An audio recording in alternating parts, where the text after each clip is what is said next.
Once the dead man is revived, we can ask him 5 questions, at which point he will die again, never to be re-revived. Were you killed in the Battle of the Everhorse? Yes. 4 more questions, right? Yes. No, that wasn't for you. Won't you come and watch us? Hello, welcome back to Meet Me at the Movies. Noel T. Manning the second here, hanging out with Sir Thomas Manning. And the reason I'm saying Sir Thomas Manning is because we're diving into the age of knights and dragons and minstrels and people playing crazy instruments and just breaking out in song. And sometimes breaking out in song so much that it distorts their entire reality. So that's right.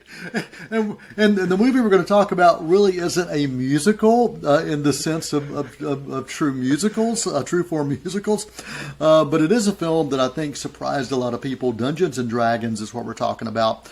And Chris Pine, I've been a huge fan of Chris Pine for years, and I think really anything he does, he can do well. But as we talked about Christoph Waltz before the break, how Christoph Waltz a lot of times plays the same character. Pine is very versatile in who he can play, but when he gets a chance to have fun and throw his comic timing out there, it works, and it works really well. So let's get your thoughts on this movie that honestly you and I really didn't care one way or the other about seeing, but it was Pine that drew us to it. yeah, I kept hearing so many great things about it. One of my favorite movie critics, David Sims for The Atlantic, he actually had it at his #1 spot of 2023 so far. So when I heard that, I was like, okay, I gotta give Dungeons and Dragons a look. And we saw $5 Monday night matinee, and so like it can't hurt. You know, if worst thing happens, we just see a forgettable movie. But I will say, I'll probably see better movies this month alone, but it's still it's just a rip-roaring good time. I honestly can't imagine anybody walking away from this and hating it. And ultimately, that's all this movie needed to accomplish. And this also reminded me that I really want a Game Night sequel. The John Francis Daly and Jonathan Goldstein co-directed this film, and they also co-directed Game Night a few years ago with Jason Bateman. And I think they've really found a great rhythm here. This is a pure action comedy, and I think that's the sweet spot for their filmmaking style. So if you look back to Game Night, there's a scene in that film that's an extended one take, and they're playing keep away with this priceless Fabergé egg, and that takes us through multiple levels of this large house, and it's upstairs and downstairs, over balconies and through different rooms. So that's an extremely well-directed sequence, and you don't usually see action this carefully constructed in comedies. But watching Dungeons and Dragons, I can definitely tell it's the same creative team behind it, just in the way that the action is thoughtfully choreographed, and there's actual people technically who understand what they're doing, which in a lot of comedies they usually stumble. The action is sacrificed in lieu of the comedy, or vice versa. But here, it's just that perfect balance. Absolutely, and you got a chance to interview Bill Skarsgård. We had him on the show, and you got a chance to ask him a question that he had never really thought about before. He was talking about that rhythm that you have within dialogue, and also how you have to have a certain rhythm with choreographed fight scenes and action sequences. And I think that speaks here to this film, because there's a lot of action sequences, a lot of stunts, but there's a lot of that comic timing and interaction between the characters, and it really is. This is a teen action fantasy comedy, because they're all after kind of a goal.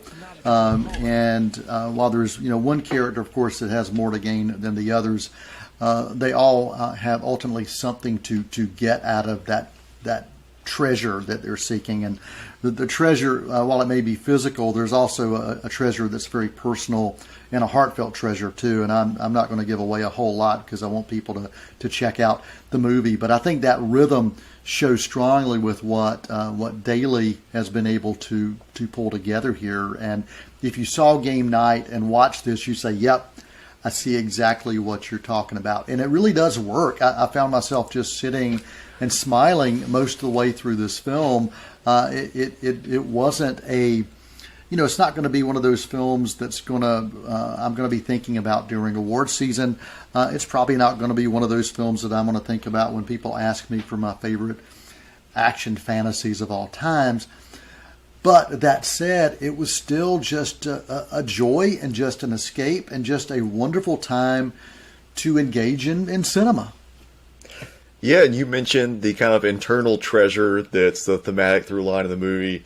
And ultimately, it's a movie about family. And we keep seeing that being a common thread in more and more blockbusters, whether, of course, talking about the Fast and Furious franchise or Avatar, The Way of Water, which...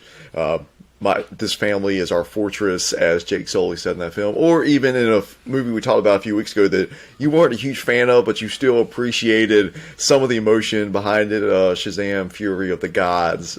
We know how much family was important in that, right. And this once again, it's the ragtag nature of this team reminded me a lot of Guardians of the Galaxy, and it's just everybody brings a certain skill set, but they're all haven't reached their full potential yet. And it's about them coming together and figuring out a way to individually combine their strengths and put that to the greatest strength. Yeah, and I love how it speaks to the family you are born with, but also the family that you create along your journey of life. And that's a beautiful sentiment that we've also seen happen time and time and time again. But when it works, it works. And I think ultimately, whether you love a movie or not, if you can look thematically about what it says, what's the message, and what it's trying to speak to, if it makes you appreciate that, if nothing else, it's worth it. And for me, while I appreciated what Shazam! Fury of the Gods was trying to do with that theme and that idea, it didn't execute it fully. I did appreciate the theme and the idea. For this movie, I not only appreciated the theme and the idea, I appreciated how it was packaged. And that package was just something that, you and I walked away going, this was fun. This was just a truly enjoyable time. It was a popcorn flick. And sometimes from a critical standpoint, that's all you need. And what's the director's intent? The director's intent's not to have this shine during award season, maybe some special effects awards, maybe some stunt awards, but that's not the director's intent. The director's intent was to allow you to have a good time and to do it inside of a theater. Most definitely. And going back to the cast, I want to mention a few more. Justice Smith was in this, who we recognized from Detective Pikachu a few years ago. Also, Sophia Lillis from the It films. Hugh Grant is basically playing the same energy that he had in Paddington 2.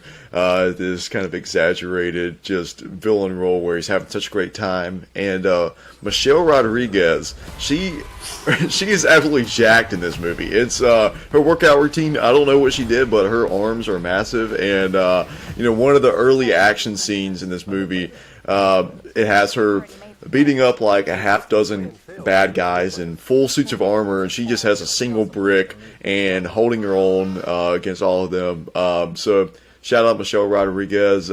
She's turning in more and more into an action star. I mean, she's always been around action films, but I think this was one time where we really got to see her shine. Like, as far as the action is concerned, she was probably the character that I took away the most from in this film. And we didn't give a rating, did we, for Dungeons and Dragons? I don't think we did, but it's the ultimate B movie. He said it's a B. I'm right there with you. A solid B for Dungeons and Dragons. I know we would be hearing from Greg Tillman in his sickbed going, "You didn't give it a rating. Man, you didn't rate it. What the heck is wrong with you?" So a B rating for Dungeons and Dragons. Did that count as a question? Yes. Damn it. Only answer when I talk to you, okay? Yes. Why did you say okay at the end of that? I didn't. Fantastic. Where's the shovel?